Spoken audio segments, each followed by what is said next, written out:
ना एक और वेबसाइट खोली है, IELTS.org समथिंग इस तरह की है, ठीक है। तो इस वेबसाइट के अंदर लिसनिंग वाला पार्ट मैंने खोला है, तो उसमें इन्होंने जनरल इन्फॉर्मेशन बताया गया कि इसके बेसिकली 4 पार्ट होते हैं। पहले 2 पार्ट जो है वो एवरीडे और सोशल सिचुएशन की होते हैं, जिसमें पहले पार्ट में जो है वो 2 कन्वर्सेशन की फॉर्म में होगा और दूसरे पार्ट में सिंपल एक स्पीच की फॉर्म में होगा।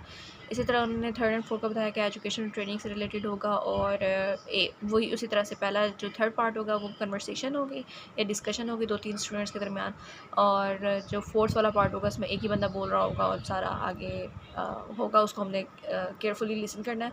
और उन्होंने बताया कि रिकॉर्डिंग सिर्फ एक बार ही चलेगी, उसके बाद नहीं चलेगी, और इसमें ब्रिटिश एक्सेंट हो सकता है, ऑस्ट्रेलियन एक्सेंट हो सकता है, न्यूजीलैंड वाला हो सकता है और नॉर्थ अमेरिकन हो सकता है। फिर ये उन्होंने समरी बताया कि हमें जो time allowed number of question होंगे वो 40 होंगे, और टाइम अलाउड होगा वो 30 होगा, और फिर 10 मिनट समय दिए जाएंगे ताकि हम जो है ना अपने आंसर्स को आंसर शीट के ऊपर स्पेलिंग और उन सबको देखते हुए, ग्रामर को देखते हुए अच्छे से वो नोट डाउन कर लें, ठीक है।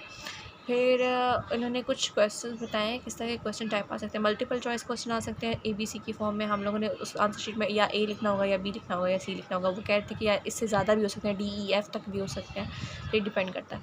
फिर सेकंड है मैचिंग आ सकता है कि हम लोगों ने देखना होगा कि जो वो बात कर रहा है कि इसमें ये वाला ऑप्शन ज़्यादा मैच कर रहा है उस लिसनिंग रिकॉर्डिंग से या नहीं, तो इस तरह के।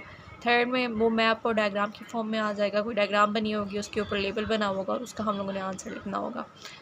और इन्होंने हर बात पे ये बोला हुआ कि 2 वर्ड से ज़्यादा आपका आंसर नहीं हम लोग चाहेंगे। मतलब हम लोगों ने जो आंसर है वो लंबी-लंबी नहीं लिखना, जस्ट 2 वर्ड्स होंगे या 1 वर्ड होगा या ABC जो अल्फ़ाबेटिकल फॉर्म में होगा। अच्छा, ये अगेन वही वाली बात की कि चार्ट की फॉर्म में भी हो सकता है, यूँ चार्ट्स बने होंगे, एक में होगा वर्कशॉप की लिस्ट लिखी होगी या कॉन्टैक्ट वो नंबर ऑफ़ स्टूडेंट्स वगैरह लिखे होंगे, इस तरह का लिखा होगा। देन अगेन इन्होंने कहा है कि सेंटेंस कंप्लीशन की फॉर्म में आ सकता है, और जिस तरह फिल इन द ब्लैंक्स नहीं होती उस तरह की फॉर्म में आ सकता है, और शॉर्ट आंसर के फॉर्म में भी आ सकता है। उन्होंने क्वेश्चन पूछा होगा नीचे, हमें 2 वर्ड्स में ही आंसर करना, ज़्यादा डिटेलिंग में नहीं करना जस्ट, तो उन्होंने ये डिफरेंट कैटेगरीज़ बताई हुई हैं। इन्होंने स्पेसिफाई नहीं किया कि लाजमी इस टाइप के 2 या 3 को होंगे, इन्होंने हर उसके अंदर लिखा हुआ है कि वेरिएबल हो सकते हैं, यानी कि डिपेंड करता है कि आपके टेस्ट में 4 भी आ सकते हैं, सारे क्वेश्चन में 5 भी आ सकते हैं, 5 के 5 हो सकता है, इसी तरह के हों, तो ये डिपेंड करता है। इन्होंने ना सैम्पल क्वेश्चन और आंसर शीट दी हुई थी, तो जब मैंने ये देखा तो ये तो सिंपल वही वाली आंसर शीट है जो हम लोगों ने ब्रिटिश काउंसिल वाले में देखी थी।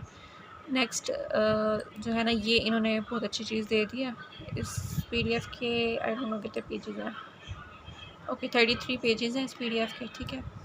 और इन्होंने यहाँ पर सैम्पल लिसनिंग टास्क दे दिए हैं, डिफरेंट क्वेश्चंस किस किस तरह के होंगे। पहले उन्होंने कंप्लीशन वाले दिए हुए हैं, फिर मल्टीपल चॉइस दिए हुए हैं, शॉर्ट क्वेश्चंस दिए हुए हैं, इस तरह करके ना इन्होंने प्रॉपर कंटेंट बना के हम लोगों को दे दिया। तो अब हमारा नेक्स्ट टारगेट है, हमने इसको कंप्लीट करना है इंशाल्लाह। आई गेस हम लोग इसको 3 डेज़ में कंप्लीट कर लेंगे। की वेबसाइट पे आज मैं गई हूँ, तो वहाँ पर जितने भी ई बुक्स इन्होंने दी हैं ये सारी पेड है, मतलब हम लोग यहाँ से फ्री में प्रैक्टिस नहीं कर सकते। तो ऐसे करते हैं, हम इसको लास्ट में देखेंगे अगर कोई इसका फ्री रिसोर्स मिल जाता है, अदरवाइज़ हम फिर IDP वाले को देख लेते हैं।